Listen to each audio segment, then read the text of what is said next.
Hello friends, welcome to my another blog. तो चले এসেছি আমরা আগরতলা। আজকের দিনটা আমরা আগরতলাতেই স্টে করব। কালকে দুপুরের ট্রেনে আমরা ধর্মনগর যাচ্ছি।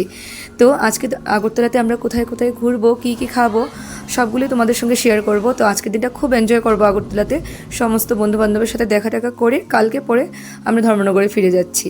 তো এই হচ্ছে আমাদের আজকের স্টে অপশন। আজকের দিনটা এখানে স্টে করব। রুমটা বেশ ভালোই ছিল, ওয়াশরুমটাও ভালো ছিল। তো আজকের দিনটা এখানেই আমাদের থাকতে হবে।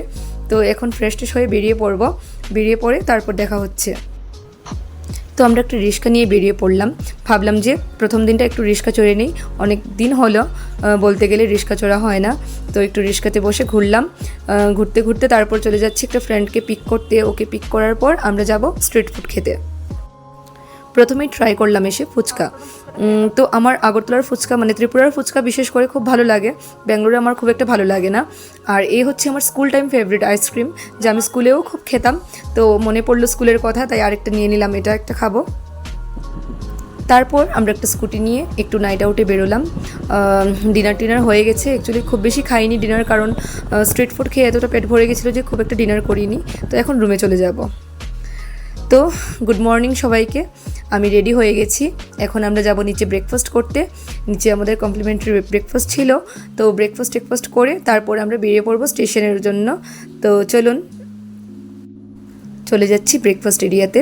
আমরা ছিলাম ফার্স্ট ফ্লোরে, তো ব্রেকফাস্টের জন্য আমাদের গ্রাউন্ড ফ্লোরে যেতে হবে। তো আমরা যাচ্ছি গ্রাউন্ড ফ্লোরে। এখন গিয়ে ব্রেকফাস্টটা করে নেব প্রথমেই। তো বেশ ভালোই ছিল breakfast, south Indian north Indian সবগুলো মিলিয়েই ছিল। আর আগরতলার একটু টাচ ছিল, তো তার জন্য গ্রেভিগুলো খেতে আমার খুব ভালো লাগছিল। কারণ ব্যাঙ্গালোরে যখনই আমরা বাইরে কোথাও খাই সেই ফিলটা আসে না, নিজের জায়গার নিজের রান্নার একটা আলাদা ফিল সেটা পাচ্ছিলাম। তো সব মিলিয়ে ভালোই লাগলো। তারপরে আমরা বেরিয়ে পড়লাম স্টেশনের উদ্দেশ্যে। আমরা পৌঁছে গেছি আগরতলা স্টেশনে। আগরতলা স্টেশন থেকে এখন আমাদের ট্রেনটা 11:30 ছাড়বে ধর্মনগরের জন্য। এই ট্রেনটা শিলচর যাবে। শিলচর আর আগরতলা এক্সপ্রেসটা বুক করেছিলাম আমি আগে থেকেই, টিকিট প্রি বুক করে রেখেছিলাম, কারণ প্রচণ্ড গরম এখন ত্রিপুরাতে, যেহেতু আমরা বর্ষাকালে এসেছি। তো আমি আগে থেকেই টিকিটটা প্রি বুক করে রেখে দিয়েছিলাম চেয়ার কারে। তো এখন ক্লিনিং চলছিল প্রসেসে, তাই আমাদের বলেছি একটু ওয়েট করার জন্য, তারপর ভিতরে আসার জন্য। তো ভিতরে এসে বসে গেছি, কিন্তু প্রচণ্ড ঘামছিলাম আমি, প্রচণ্ড গরম লাগছিল, কারণ এসিটা এখনও চালু করেনি ওরা। ট্রেনটা ছাড়বে তারপর হয়তো এসিটা কাজ করবে। তো ফাইনালি একটু রিল্যাক্স হলাম, ট্রেনও ছেড়ে দিল। তো এবার অনেকটা পথ যেতে হবে আমাদের, যদিও এই ট্রেনটা এক্সপ্রেস হওয়ার কারণে একটু তাড়াতাড়ি পৌঁছিয়ে দেবে। তো যেতে যেতে অনেক ভিউ দেখলাম, জঙ্গল আর সব কিছুই ভালো লাগছিল দেখে। নিজের জায়গা, নিজের স্টেট কার না ভালো লাগে। তো সব কিছু ফিল করতে করতে বাড়ি যাচ্ছিলাম। আর মিডিলে ও একটু খাবার দাবার নিয়ে নিল এখানে, কি বলে বয়েল চানা।